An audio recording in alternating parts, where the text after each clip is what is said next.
নমস্কার বন্ধুরা, আমার চ্যানেলে আপনাদের সকলকে জানাই স্বাগত। আজকে আপনাদের সাথে শেয়ার করব চিকেন কোরমার রেসিপিটি।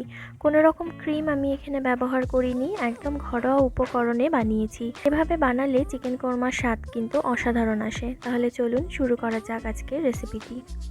চিকেন কোরমা বানানোর জন্য প্রথমে আমি বেরেস্তাটা বানিয়ে নেব। তার জন্য এখানে আমি 5টা মিডিয়াম সাইজের পেঁয়াজকে পাতলা করে কেটে নিয়েছি। এবার তেলটা ভালোভাবে গরম হবার পর পেঁয়াজটা এর মধ্যে দিয়ে ভেজে নেব। পেঁয়াজটা একদম ব্রাউন করে নামালে তেতো হয়ে যেতে পারে, তাই ঠিক এরকম হালকা লালচে যখন হয়ে আসবে তখন এটাকে আমি নামিয়ে নেব। একটা টিস্যুর ওপর বেরেস্তাটা নামিয়ে নিচ্ছি যাতে বাকি তেলটা আলাদা হয়ে যায়।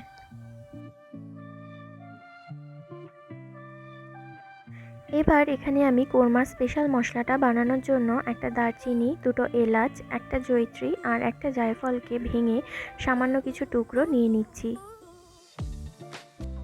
এবার এগুলোকে মিক্সিতে দিয়ে গুঁড়ো করে নেব।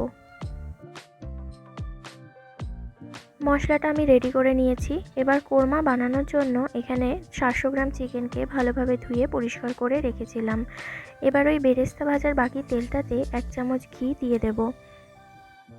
এবার ফোড়নের জন্য আমি এখানে একটা দারচিনি আর একটা জয়িত্রী দিয়ে দিচ্ছি।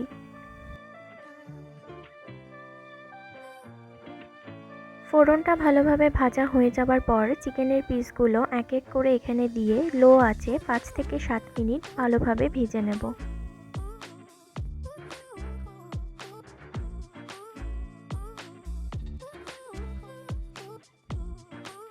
চিকেনটা ভাজা হবার টাইমে একটা পাত্রে 200 গ্রাম টক দই, 1 চামচ হলুদ গুঁড়ো, 1 চামচ লঙ্কা গুঁড়ো, 2 চামচ ধনে গুঁড়ো আর পরিমাণ মতো লবণ দিয়ে ভালোভাবে মিশিয়ে মশলাটা রেডি করে নেব।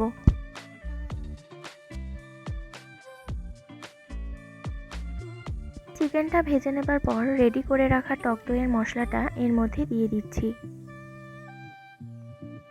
মিডিয়াম আঁচে 1 থেকে 2 মিনিট মশলার সাথে চিকেনটা মিশিয়ে নিয়ে 2 চামচ আদা রসুন বাটা দিয়ে দেব। মিডিয়াম আঁচে রেখে আরও 2 থেকে 3 মিনিট চিকেনটা এবার কষিয়ে নেব। চিকেনটা কষানোর টাইমে 10 থেকে 12টা গোটা কাজুকে জল ছাড়া গুঁড়ো করে নিচ্ছি। এবার এই গুঁড়ো করে নেওয়া কাজুটা চিকেনে দিয়ে দেব। সাথে ভেজে রাখা বেরেস্তাটাও এর মধ্যে দিয়ে মিশিয়ে নেব। আপনারা চাইলে বেরেস্তাটা চপড করে অথবা ক্রাঞ্চ করেও এখানে দিতে পারেন। আমি গোটাই দিচ্ছি, এর ফলে কোরমার টেক্সচারটা খুব ভালো আসে। গ্যাসের আঁচ লো টু মিডিয়ামে রেখে খুব ভালোভাবে এটা কষিয়ে নিতে হবে। রেডি করে রাখা স্পেশাল মশলাটাও খানিকটা এর মধ্যে দিয়ে মিশিয়ে নিচ্ছি।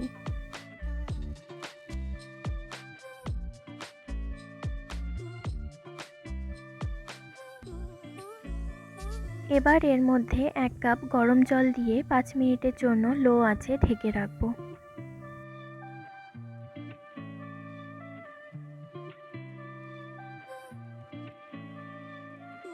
5 মিনিট পর দেখুন গ্রেভিটা খুব ভালোভাবে ফুটে এসছে আর চিকেনটাও সেদ্ধ হয়ে গেছে। এর থেকে বেশি আর গ্রেভিটা ঘন করব না। নামানোর আগে এবার 1 চামচ কেওড়ার জল আর বাকি স্পেশাল মশলাটুকু মিশিয়ে নামিয়ে নেব। আশা করি যে কোনো অকেশানে এবার আপনারাও এই চিকেন কোরমা ইজিলি বাড়িতে বানিয়ে নিতে পারবেন। আমার আজকের এই রেসিপিটি আপনাদের কেমন লাগলো কমেন্ট করে জানাবেন।